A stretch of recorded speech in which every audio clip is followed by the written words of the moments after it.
Welcome to Retire ATL with Aaron Vincent and Matt Decker. Aaron and Matt are part of the team at Vincent Financial Group, an Atlanta area firm that focuses on preparing people for retirement. They're also popular radio and podcast show hosts. And now it's time for Retire ATL. We've got our $1.3 million client. They had $800,000 in IRA, $200,000 in brokerage, $300,000 in Roth IRA. No pension with Social Security. No pension. Of course, they had Social Security. What most people don't realize, and what they didn't realize when they came into the office, is that the order in which you spend your money is so crucially important. It's hard to overstate how important it is. Matt, by order, what do you mean by order? Well, there's different types of money, right? You have taxable money. Those are going to generate 1099s every single year. Brokerage account, brokerage mutual account, funds, et cetera. Yeah. You've got tax-free dollars. That would be Roth IRA, Roth 401k, municipal bond income, cash value life insurance.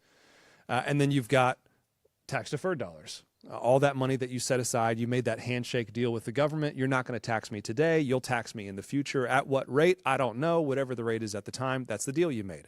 Those are the three types of money.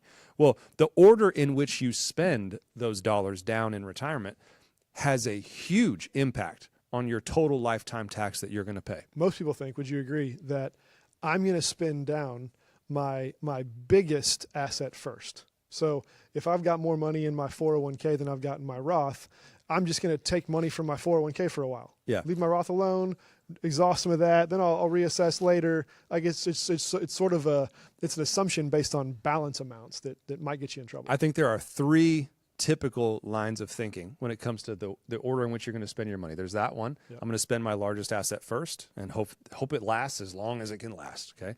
And I don't care about the tax status of the dollars. I'm just, whatever is the largest account, that's the one I'm spending first. The other would be like a pro rata strategy where you've got taxable, tax deferred, and tax free. You're going to withdraw the same percentage from each of those accounts.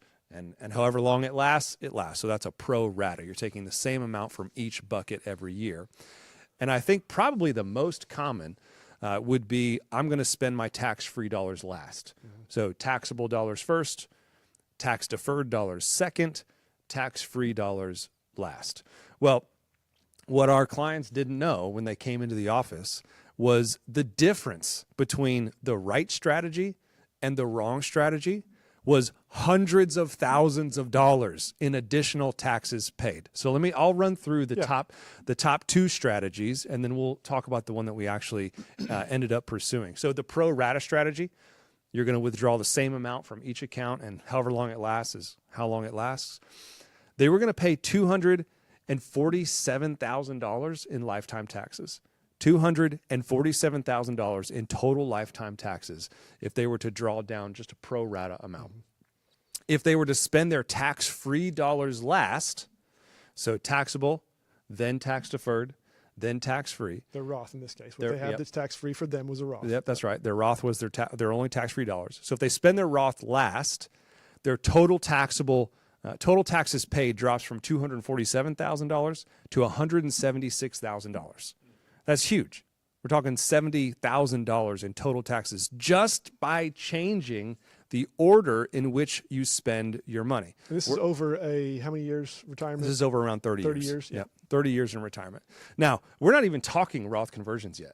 Right. We're just talking, hey, we don't make any changes. If you just decide how you spend your money could have a $70,000 impact on what you pay in taxes, period. If you never came and talked to us, you just did what most folks do. There's a $70,000 difference in how much money you pay in taxes over the course of your retirement just